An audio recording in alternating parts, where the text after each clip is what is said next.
Many of you may wonder, how is it that immigrants can use so much welfare, given that the 96 welfare reform law in particularly tried to curtail immigrant welfare use?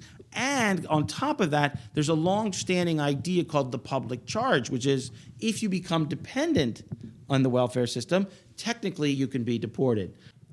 But it turns out that in all of 2012, despite the numbers I've just gone over with you, only one immigrant was ever investigated for public charge. And that case was dropped.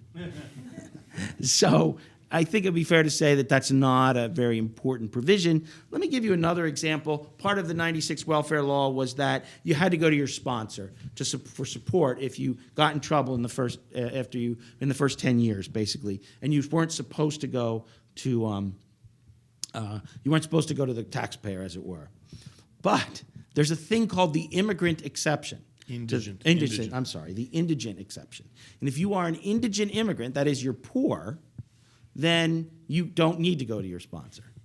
You just apply for it and you get it for 12 years and you can get that renewed. So the whole idea of going to a sponsor is entirely negated by that policy. In short, let me summarize by saying that restrictions from the 96 law actually only apply to some programs.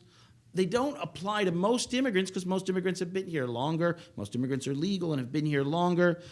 There are all these exceptions. As I said, states often provide welfare with their own money, and some provisions are entirely unenforced.